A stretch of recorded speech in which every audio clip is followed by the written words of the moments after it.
This is Stephanie Pichet with Nouri Associates, and I'd like to thank you for joining us this afternoon for a special webinar on ITSM Metrics and how to get the best out of creating a structured approach to ITIL Metrics.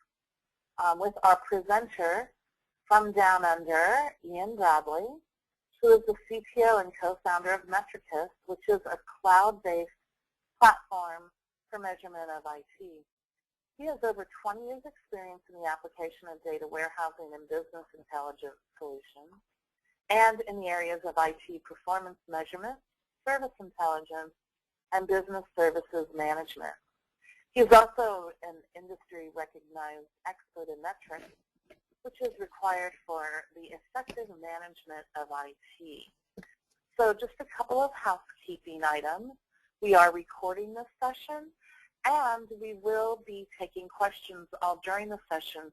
So feel free to type your questions in, and at the end we'll ask Ian, as time permits, to answer the questions. We'll also be posting up the answers to the questions, and we'll follow up with an email so you know how to have access to the recording and be able to share that with your colleagues and review it. Thank you again for your time this afternoon. We appreciate it. And now we'll turn it over to Ian. Thanks, Ian. Okay, no problem. Thanks, Stephanie. All right, good morning, good afternoon, everybody, depending on where you're at. It's a cool morning in Sydney here. I hope all's well where you're at. Okay, so we're going to talk today about a structured approach to ITIL metrics. Okay, and broadening that to measuring ITIL, reporting on ITIL. So we'll cover a few things. So firstly, we'll just set the scene in terms of what we're going to talk about, what this webinar is, what it's not, and maybe just a few assumptions, just to make sure that you're comfortable with the direction and that it's appropriate for you. Then we're going to spend a bit of time on, I call it a reality check. Given most organisations really struggle to effectively measure ITIL, we're going to have a look at the reasons why, and that'll set the scene to move forward and with this structured approach and talk about the three core components of measuring ITIL effectively, and that's the metrics, the data, and the content mediums. And these durations or estimates here, we'll see how we go, and then we'll just have some questions and answers, hopefully. Okay, so in terms of setting the scene, what this is: a practical and pragmatic approach to measuring commonly used ITIL processes. I'm a practitioner. My background's data warehousing, BI, and actually having to develop solutions to measure ITSM, to measure ITIL. So I'm not coming at it from like an ITIL consulting approach where it may be, okay, well, this is what's nice to have. I'm coming at it from a, right, let's actually build something. And following on from that, this will be a guide. We don't have enough time to tell you everything, but hopefully I can just give you some guidelines and understanding issues. We'll talk at the technical level quite a bit, at the framework level, and there'll be a lot of showing. I'll show you how things can and hopefully should be done. What it's not, probably, I don't want to spend too much time in slides. It's certainly not a top-down theoretical approach, following on from what it is. And I'm not going to talk a lot about this business of linking metrics to business, et cetera. We got to start. This will be not top-down. This will be bottom-up. And don't be put off by that, but it's like you got to walk before you run. Just some assumptions, basic understanding of ITIL. It goes without saying, and an appreciation that ITIL needs to be measured again, and knowledge of I'm assuming that you just have a little bit of knowledge about data associated with ITIL processes, like what systems might be involved. If you've got a help desk, are you using Remedy or are you using ServiceNow? And just an appreciation of some of the data associated with the processes. If you have those, if you can tick those boxes in the assumptions, I think you'll get a lot out of this session. Okay. Reality check. This is important. We'll spend a little while on this one. So, the majority of organizations struggle to effectively measure basic ITIL processes. I see it all the time. Now, let me just go through some of the reasons. These are my reasons why I think that is the case. The first one, not understanding what metrics to measure. You'd think by now, with the maturity of ITSM and some of the corresponding frameworks, ITIL v3, COBIT, ISO 20K, you'd think with the maturity of the processes associated with those frameworks that the measurement would be mature as well. But it's not. It's almost as if it's been an afterthought. And consequently, the publications are quite vague in terms of what metrics to look at. There's some books out there that will tell you different things. We're lacking a definitive set of best practice or commonly used metrics, just a pool that you can get started from. So you ask 5 people in any organization what to measure, and you're probably going to get 5 different responses. Times that by 5 organizations, you might get 25 different responses. So there is a general lack of understanding of what to measure. Secondly, attempting to measure top-down. Often the sponsor of a project or a program to measure ITIL comes from the higher up, CIO, upper management level, and that's good. You need the sponsorship. But they're going to want to focus on the metrics that at the end of the day are going to matter to them.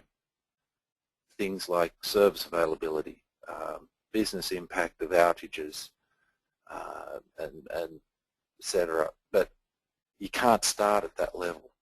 You can't do service availability unless you do things like basic availability of infrastructure, basic counts of incidents, etc. So you've got to do, I've never seen a top-down attempt work. It's got to be start with the basics and then build it up.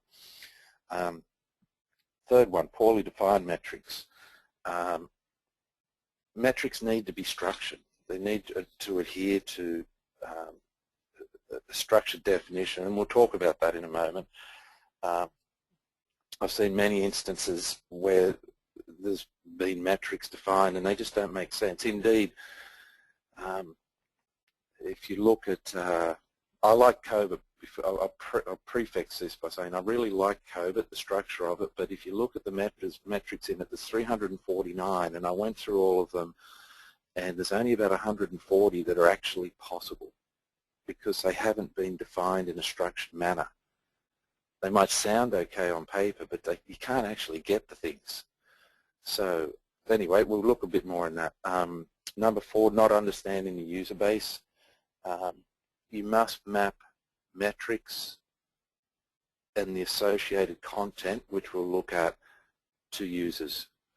And there's no magic formula there. So you've got to understand the user base and who is capable of doing what, how people want to receive information.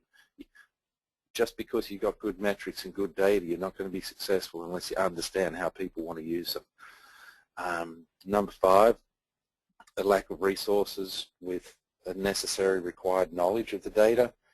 There's a couple of angles to this. One from a development perspective, you've got to have people that understand the data ecosystem, mapping, etc.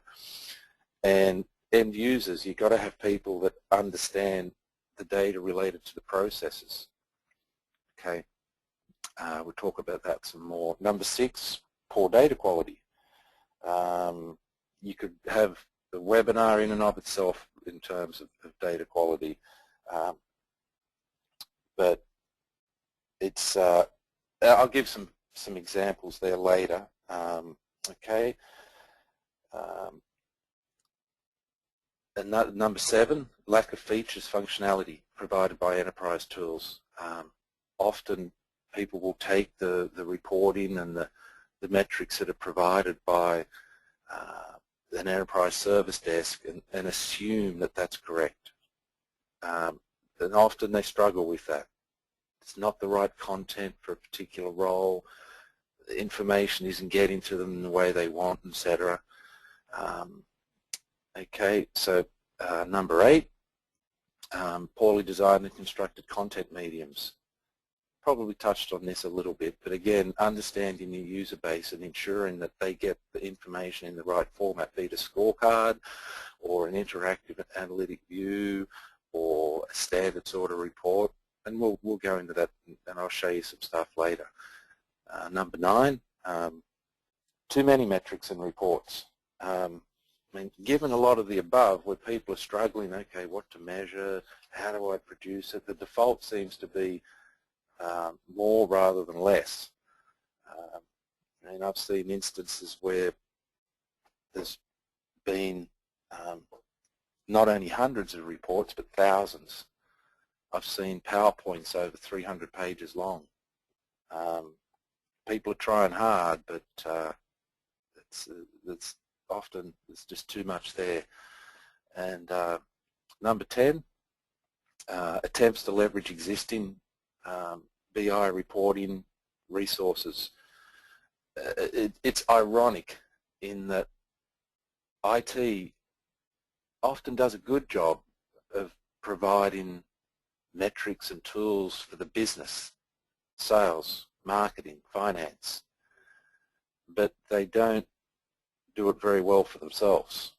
So in an IT department, if you've got the BI reporting resources, they're too busy trying to service a business as opposed to measuring themselves, and I see that a lot.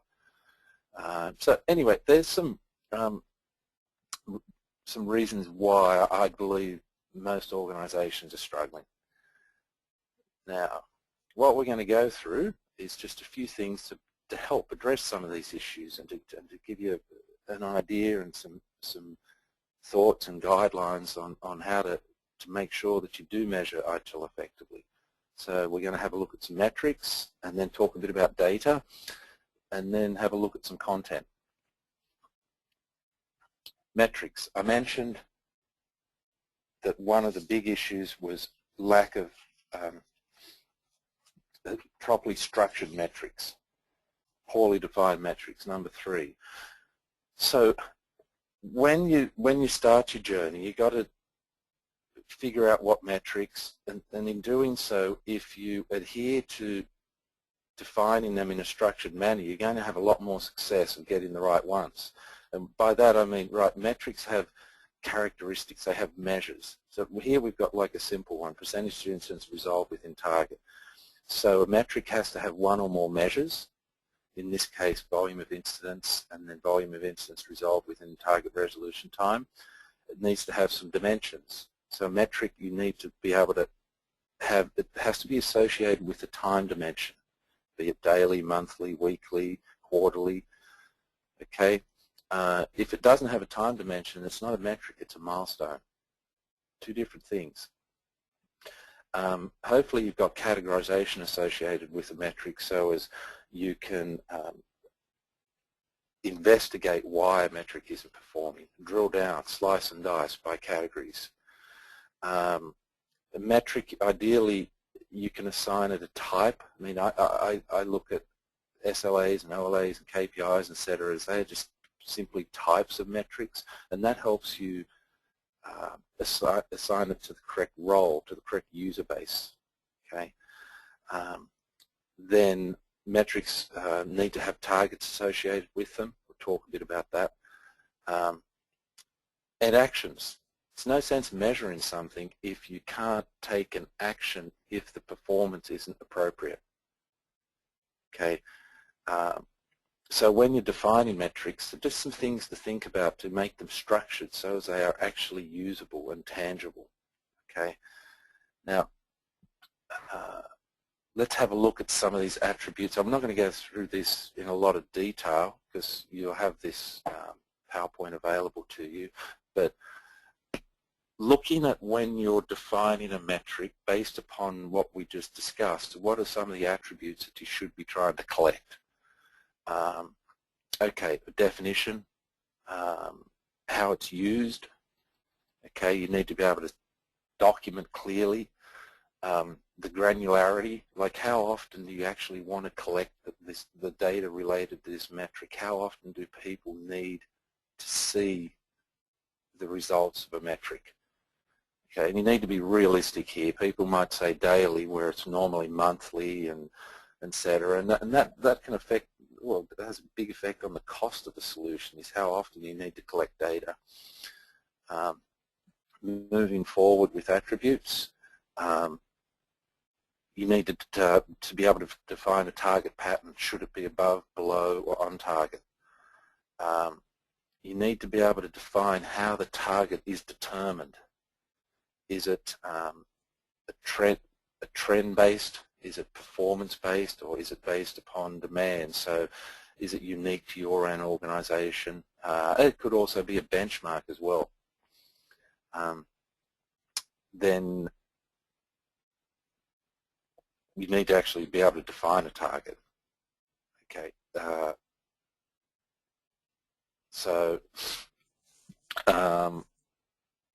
Excuse me.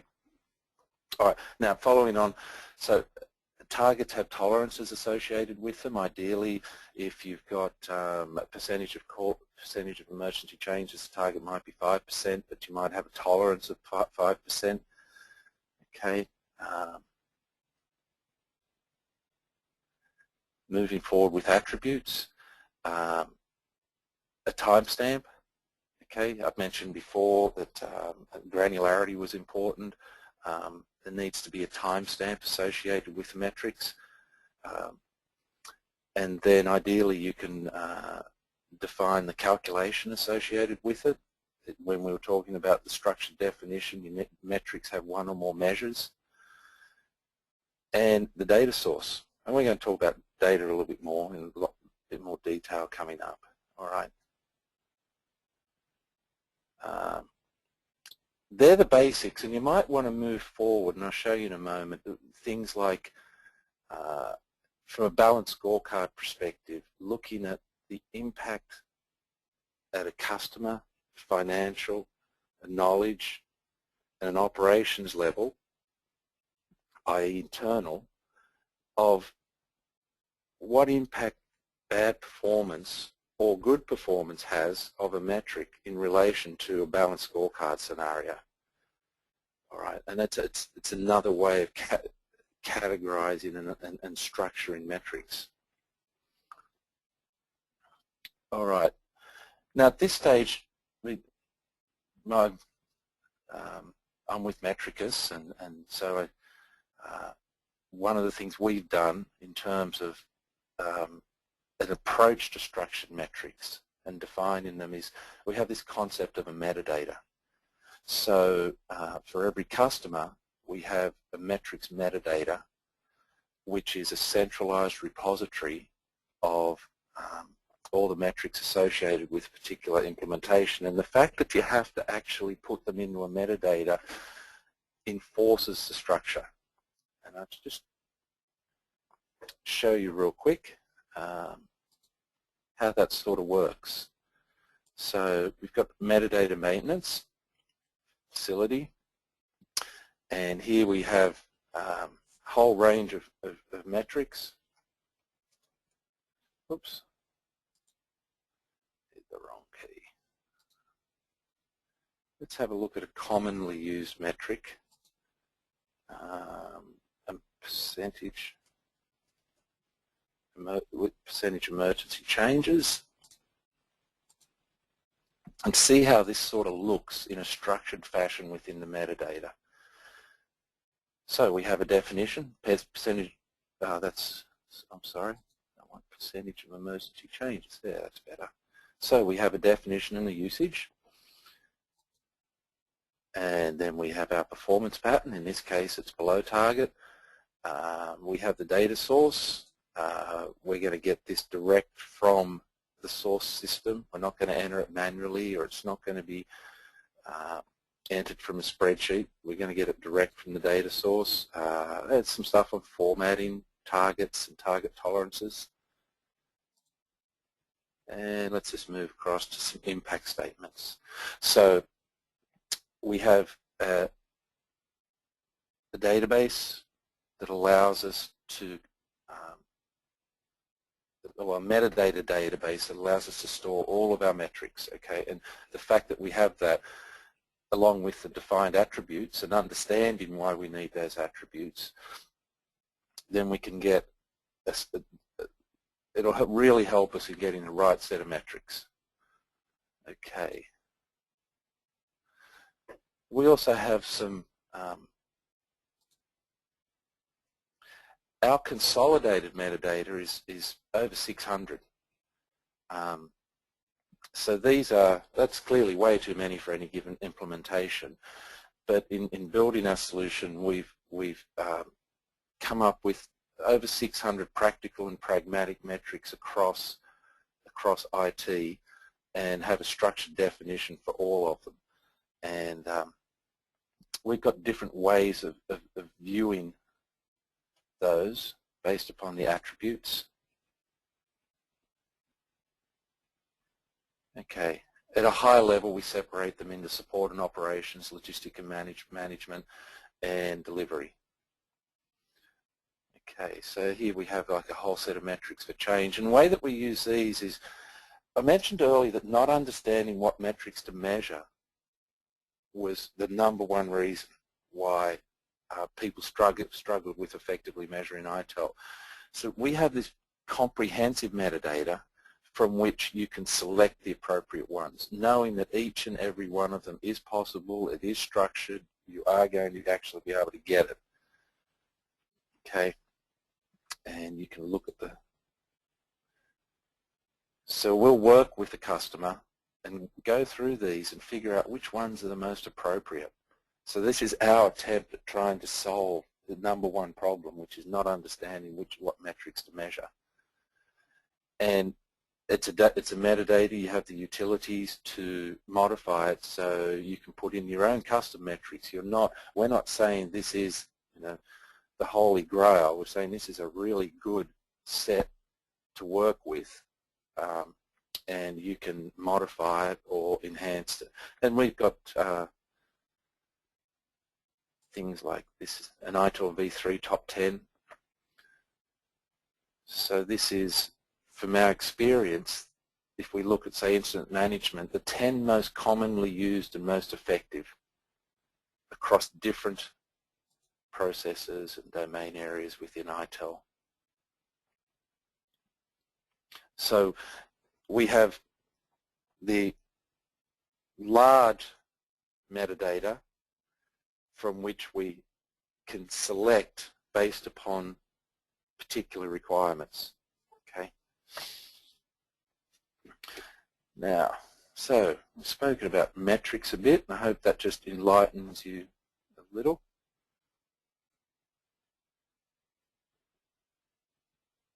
Now let's just talk a little bit about the data, because we're trying to put the pieces of the puzzle together here.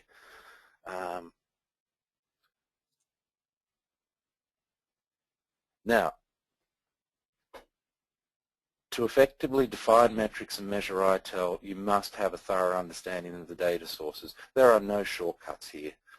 I've had people call and ask for help, and they say, well, I want to measure this and that, and they don't even have enterprise systems collecting the data. They just don't even comprehend that you need some way of collecting the data to produce a metric. That's an extreme example, but suffice to say, you need an idea of your ecosystem. What sort of service desk you've got, what monitoring tools. Often you'll need data from ERP. You need to understand, to get a feel for, okay, what data is flying around that might be manually entered. Often it's cheaper to enter data manually. You might have project portfolio management systems. There might be custom applications. But you need to understand your ecosystem. Because when you're defining the metrics, one of the things that was there was the data source. If you can't find a data source, then the metric is not going to exist. So, and you can't find a data source unless you understand your ecosystem. Let's just have a look a little bit more at why, some reasons why you need to understand it. Determine the most appropriate extraction mechanism. Understanding your service desk, you might, then you can, let's go to number 2, data owners are critical. So you need to, if you want to figure out how to get data out of your service desk, you have to know where it is, who to talk to. Do I get a scheduled extract? Do I get an automated extract? What shapes the data in? Okay. Another reason why, continual service, number 3, continual service improvement requires re-engineering of processes which can't be achieved without knowledge of existing data. That's a big one. If you're going to continually improve your ITIL processes, you need to re-engineer them often back into the data, improve the way that category codes are set up, fix your priority, okay, get people to resolve calls correctly, okay, so get people to fill in screens correctly, I should say. And okay, number 4, well, we've said this, knowledge of data drives the feasibility definition of metrics. It's a key attribute of a metric is a data source. Data quality can't be addressed without understanding the source data structures, and the availability of the data drives a pragmatic, phased approach to measuring ITIL. Okay, I've got this just as a placeholder. Some of you might be just interested in it, like what's a typical sort of data integration architecture. I won't go through this in detail right now, but it's more for your information, and you can always contact us to find out, to learn more about how this sort of works. But if you're tasked with actually putting together the framework, the data integration framework architecture, then this is the sort of stuff that you'll be looking at. Okay, so just some examples of the sort of data that might feed your metrics. Let's have a look.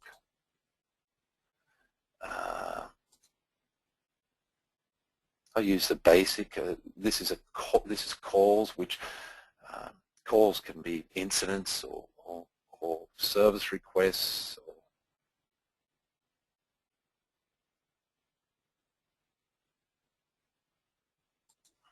Okay.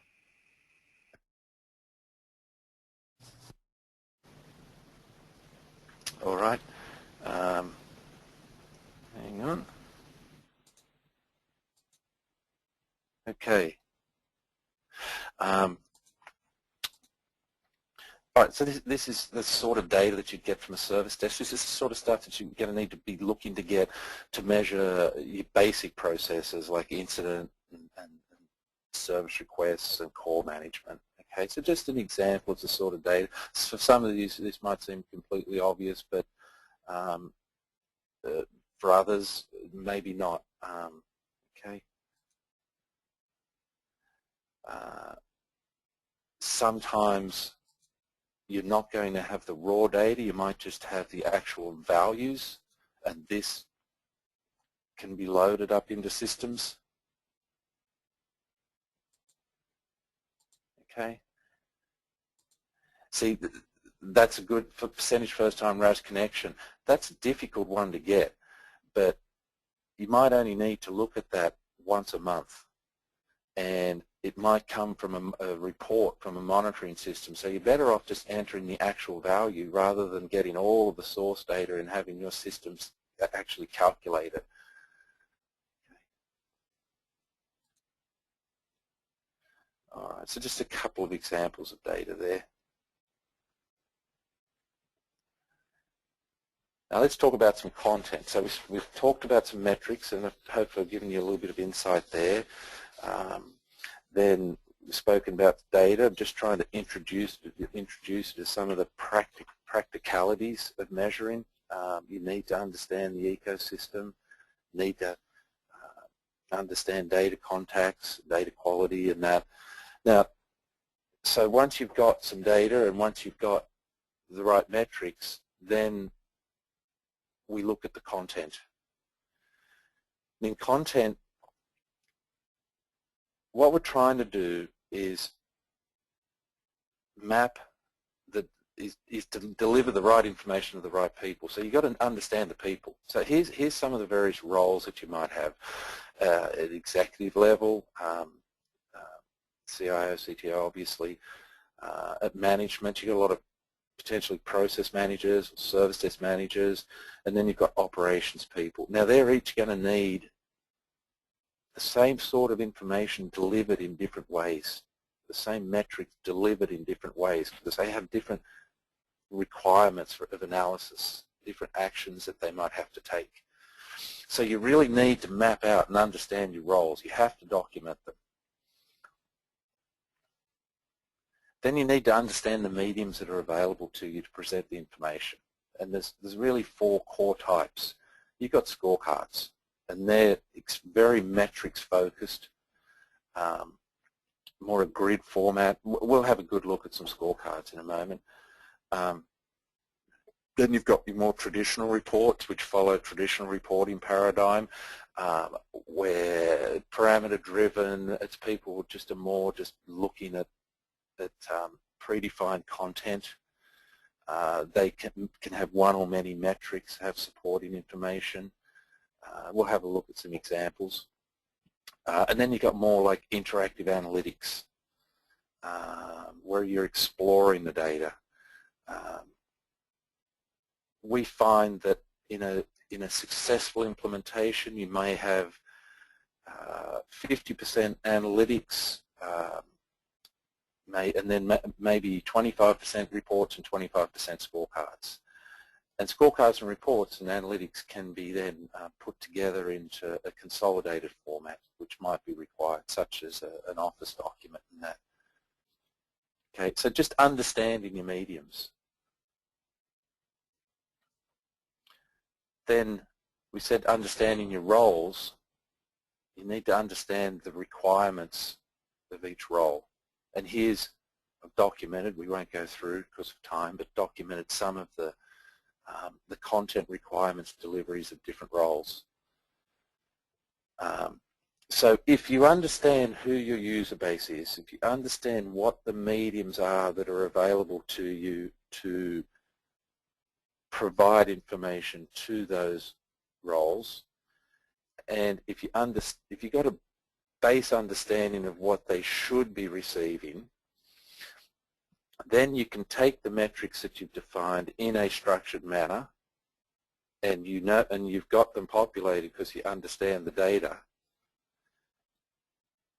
You're going to do okay. That's the basics to get going.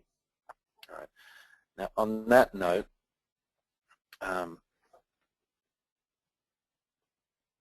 in content, I like to talk about a bottom-up phased approach. So start small, grow, not top-down. Most people, they come to us, incident management, service desk, change management, problem management. Define your metrics for those. That'll be the easiest data that you can get. They're the bulk of your users. You do those processes in ITIL, and that's going to keep a lot of people happy. Then you can move into phase 2 might be, all right, let's look at some availability and capacity content and metrics. Then phase 3 might be, let's look at some financials and project management. And by the time you reach that, then you'd be ready to do an IT balance scorecard or a CIO IT health scorecard. So you can't start at 4. You have to start at 1. Structure your metrics, understand your data, understand your users, your roles, understand the content mediums, do the basics, and then work and then move forward. All right. So let's have a look at some of this content and what the end results might look like. Let's have a look at some scorecards. So probably the most common one is Here's an example of an incident management scorecard. So the scorecard is very metrics focused. You should be able to look at trending across time. We've got the actual, the targets, and we've got indicators as to whether they met the target or missed it, or they're within the target and the tolerance. We have trending indicators, so as you can, the performance might be good, but might be trending down. So you might want to put an alert on it. Scorecards have the ability to enter comments. So when other people are looking at them, the incident process manager might say, well, this is why our resolution times are not good, so you at least understand why. And you can export scorecards to other content mediums, Office-based, PowerPoint, Excel. So scorecards we find are more at the process manager level. That's their real use. People who are looking at data maybe weekly, maybe monthly, but it's not really a daily requirement. And they're not having to do a whole lot to investigate why, but they just want to track things across time.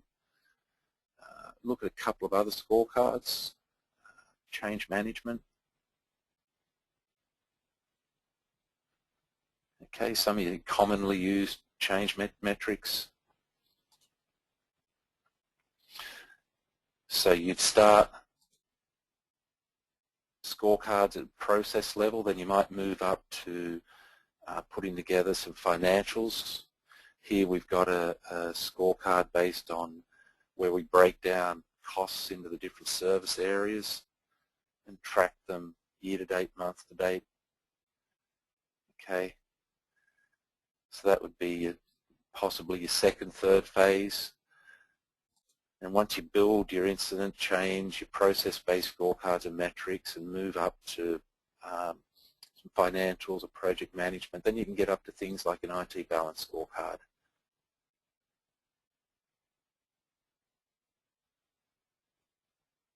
All right, I'm getting key metrics for different areas, customer related, financial related, internal, knowledge.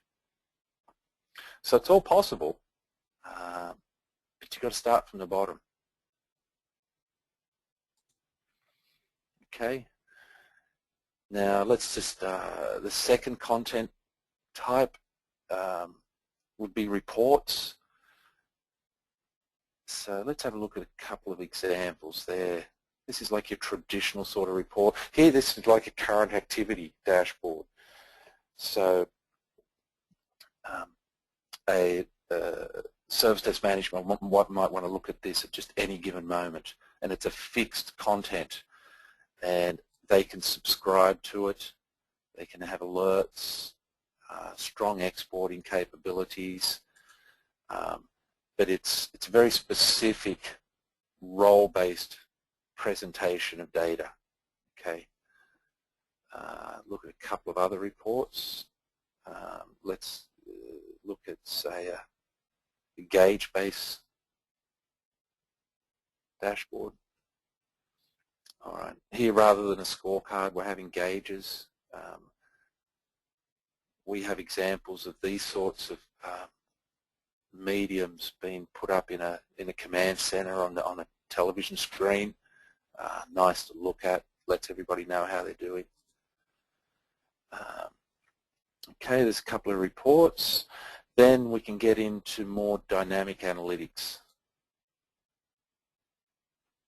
So another medium, once again, if you understand your roles, and the different people are going to want to see data in different ways. So this is a medium where people are more investigative. They want to really analyze the data. They can dynamically look at data from different perspectives. Here we've got like SLA performance. We can pick one or more groups. Okay, particular owners, different types. Let's have a look at another analytic.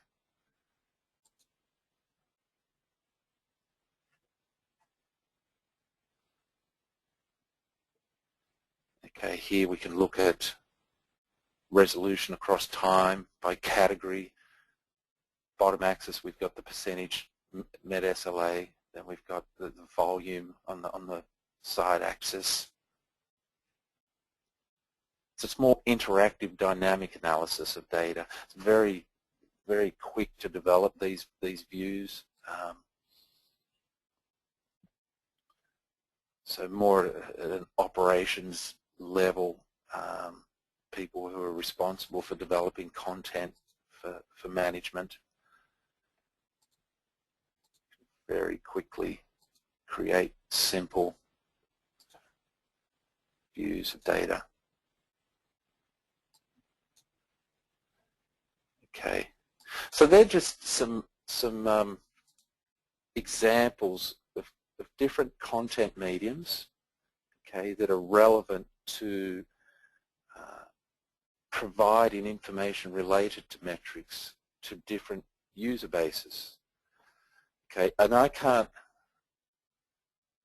let's just go back to our slideshow here. Sorry about that.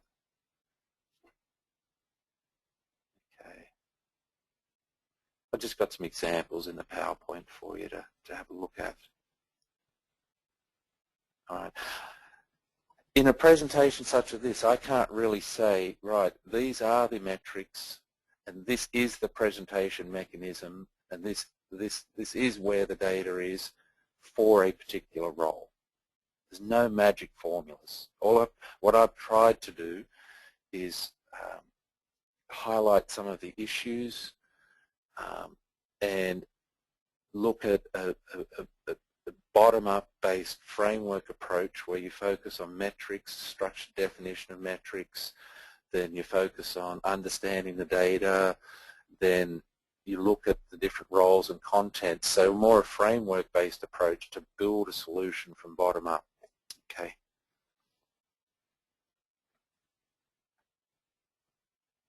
Okay, that's what I was after. So the key criteria for successful implementation of ITIL metrics and reporting: well-defined, structured, practical and pragmatic metrics. Invest in understanding the data. Know your audience, their roles and how they use the content provided. And a bottom-up phased implementation approach. Okay, so Stephanie, if we have any questions. Yes, hi Ian, thank you so much. Yes, we have a few questions from the audience. And now is a great time, if you haven't asked any questions yet, to go ahead and type them into the console. The first one is, I'm interested in understanding what type of metrics are used within the financial industry for benchmarking.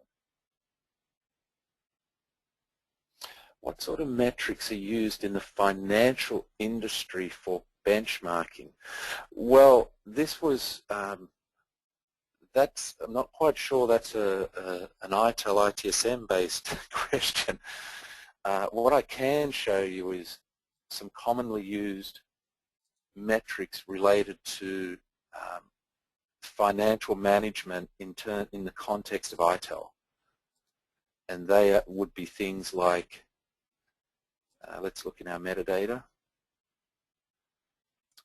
percentage of IT costs to existing applications, percentage IT costs mapped to IT service, IT costs related to business value, IT costs to organizational revenue, etc. So within our metadata, we have a whole list of the commonly used financial metrics, as well as suggested targets, which I'm not sure if they're best practice, but they're more they're not sure if they're benchmarks, but they're what we understand to be best practice.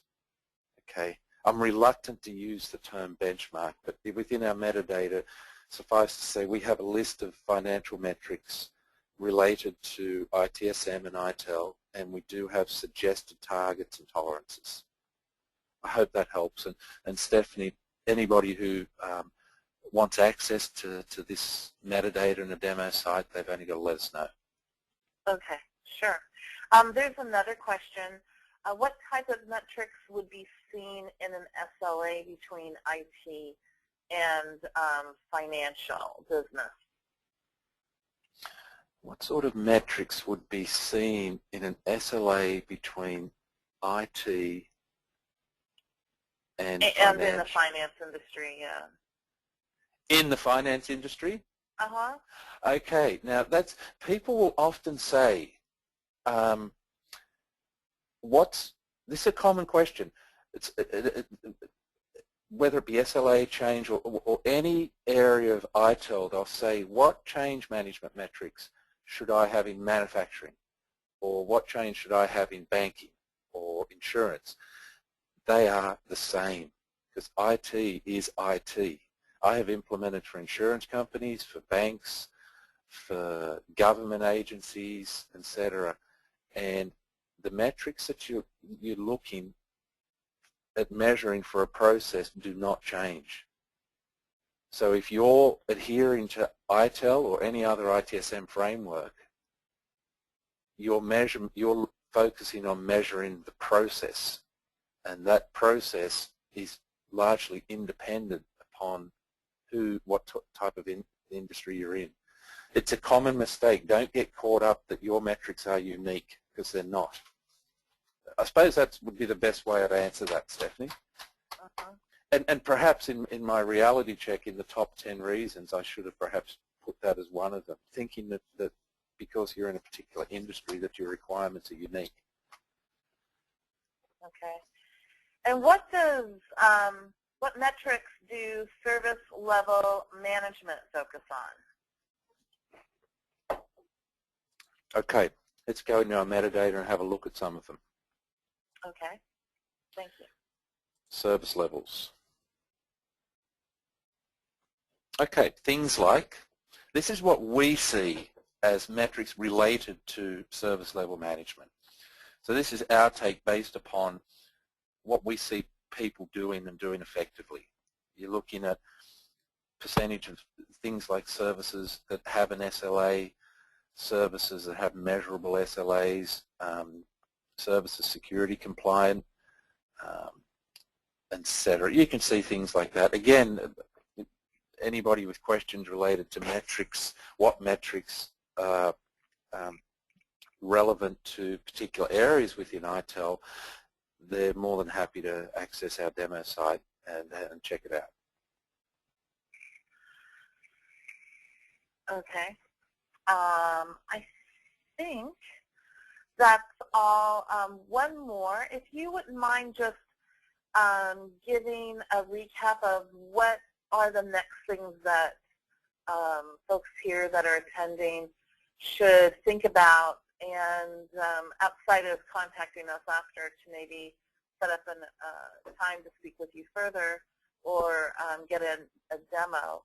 But what are the main things that we should be thinking about walking away from this webinar? Okay, well, just a quick recap here. Okay, so if you're tasked with effectively measuring ITIL, you need to get back to the basics.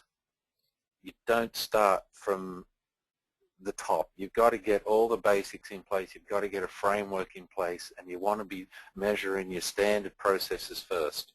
Things like change, management, incident. They're the common ones.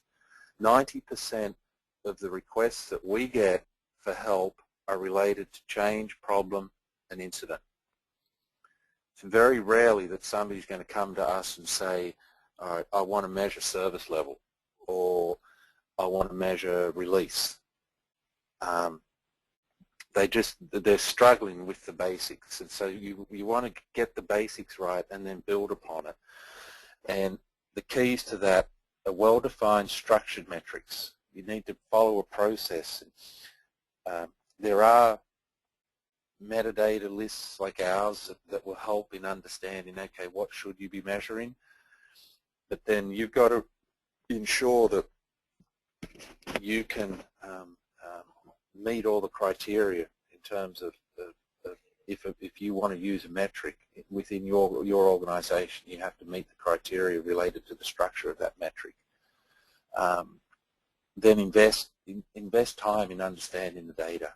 A lot of people don't like to get down to the data level, but DBAs are your friend, not your enemy. Okay, now, oh, I've got my numbering wrong here, that doesn't matter. Know your audience. Really take time to understand who they are and what it is they want. Don't just throw them information. What is it? Oversharing buries the information that they really need to have, right? Yeah. 90% of reports are never used. And I keep saying it and saying it. Start small and grow. Bottom-up phased approach. One success, then move on. Don't try to solve all the world's problems at once. Okay. Okay. Fair enough. Well, thank you so much, everyone, for attending. We will send you an email to follow up with the directions on how to watch this webinar.